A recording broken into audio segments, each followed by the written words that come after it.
and life's most precious gift. Marriage is not to be entered into lightly or unadvisedly, but thoughtfully, reverently, and with deep commitment. Today's celebration is an outward sign of a sacred and inward commitment, which churches may consecrate and states may legalize, which neither can create. Such a union can only be created by loving purpose, be maintained by abiding goodwill, and be renewed by human intentions and commitment. Into this estate now come Nate and Rosie to join themselves in marriage. Nate, you take Rosie to be your wife. Do you promise to love her, comfort her, honor and keep her, forsaking all others, so long as you both shall live? Rosie, do you take Nate to be your husband? Do you promise to love him, comfort him, honor and keep him, forsaking all others, so long as you both shall live? Nate, with Rosie's hands in yours, repeat these vows of your commitment to her.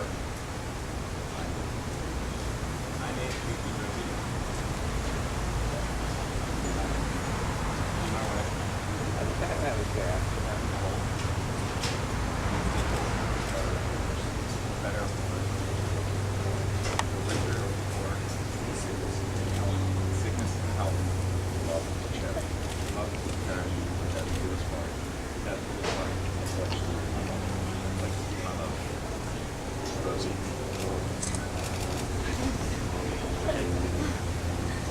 Repeat these vows of your commitment. I, Rosie, to be my husband, to have a good life, from this day forward, for better or worse, for sickness,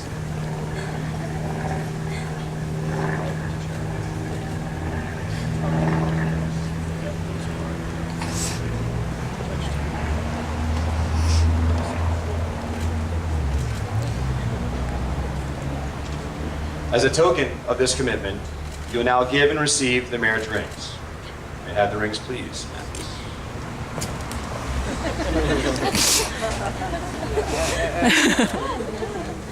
The unbroken circle, the emblem of eternity, and the precious metals, emblem of that which is least tarnished and most endearing, are to show how lasting the pledge you have made to each other.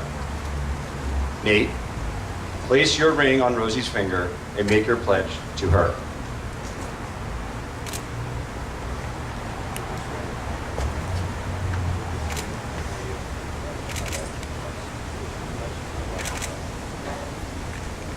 With these emblems of purity and endless devotion, you wed. In these marriage vows, you hear and forever seal. Rosie, place your ring on Nate's finger and make your pledge to him.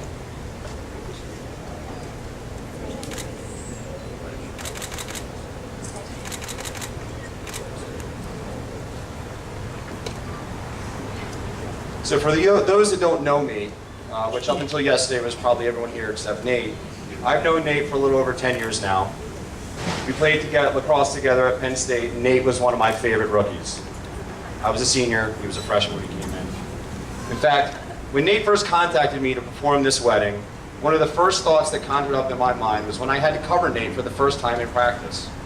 He spun around like a top 4 times and scored on me and beat me really bad. I immediately thought to myself, I'm gonna hate this kid. But the first thing he did after making me look foolish was pat me on the back and said, let's get the next one.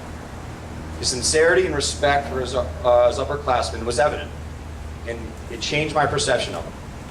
Our friendship has grown since then, and I've thoroughly enjoyed watching him grow from my little rook into an accomplished grown man. And that's probably the only story that I can tell about Nate and I that is appropriate for this occasion. Most of all the other stories that I could tell you involve how much fun we had together during Nate's rookie week. Hazing is such a strong word. We more like to call it character and team building exercises. The only other stories I probably have surround the shenanigans we used to get into in our locker room, where we had lockers right next to each other for a couple of years. Again, not appropriate for a wedding. Which brings me to Rosie, who I only met for the first time last month over GChat. But I immediately could see how happy Rosie and Nate were together with their beautiful child, Cosmo. After hearing some of the bridesmaids give their speeches last night, I definitely understand why Rosie was voted the best smile in high school. What people may not know is that Nate also was voted for something similar in high school as well, but not for best smile. Nate was voted most likely to play Piston Honda if they ever made a Punch-Out movie. If you don't get that joke, Google, no, Bing, it later. You'll see the resemblance, trust me. It's a delayed joke, you'll get it in a couple hours. But having had the opportunity to get to know Rosie over the past few days, I couldn't be more proud of my little rookie. It's obvious that Rosie and Nate are perfect for each other and very much in love. And more than anything, I think that is what today is all about. It's not really a celebration of love, but a celebration of finding love. Songs and poems have been written about finding it, wars have been fought over finding it, and people have died in the merely hope of finding it. And here you two are. You found it. Delicious, everlasting love. Many times it is said that this will be the best day of your life. I find that to be a fatalistic, sad statement, for that I think this is only the best day of your life thus far. I think that every single day you live together as husband and wife, from here on out will be the best days of your lives. Sure, you can look back on today and how great of a day it was and how awesome your wedding celebrant was, but you will certainly have many more best days of your lives. I'd like to end my rambling with some words of a man who I think knew a lot about love. There's nothing you can make that can't be made. No one you can save that can't be saved. Nothing you can do, but you can learn how to be in time. It's easy. All you need is love. All you need is love. Do you have any idea how hard that is to say without actually singing it? It messes me up almost every time. Of course, that is a Beatles song sung by the late, great John Lennon. I've heard a lot of interpretation about the meaning of these words, but I think it's better if you don't take the words of that song too literally. The basic meaning is that with love, all things are possible. Love is the fuel for all things creative, all the songs you can sing, all the things you can say and do. And love is what will make you feel like the place you are is where you're meant to be. I know that Rosie and Nate, with your love, no matter where you are, will feel like together is where you are meant to be. I personally want to thank Rosie and Nate for asking me to be a part of this special day. Nate, who would have thought all those years ago it'd be me up here performing your wedding? It truly is an honor for me to do this and for allowing me to be part of your lives. Thank you very much.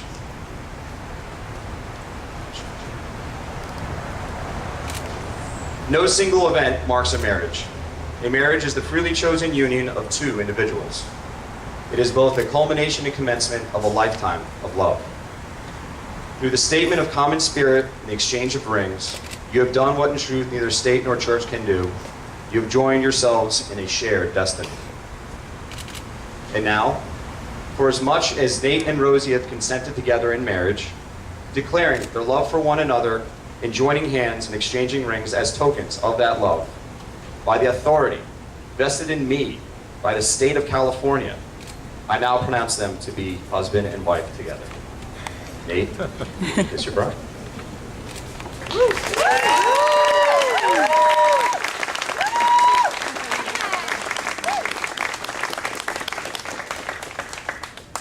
Everyone, please stand.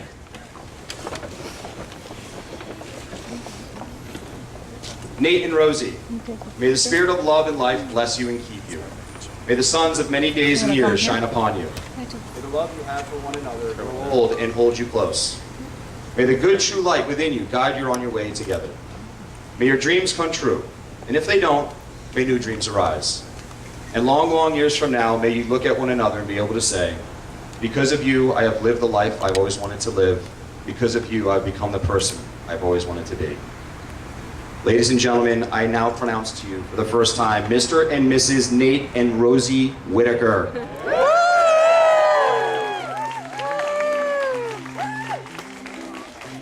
Yes, Fred. Yay!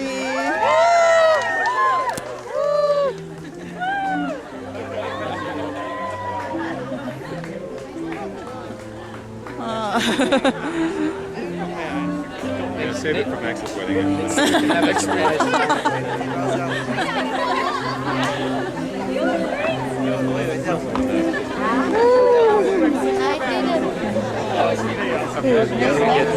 Make sure you get no. I'll throw some on him. You get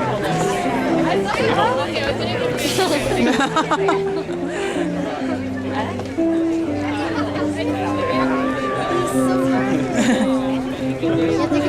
You did a good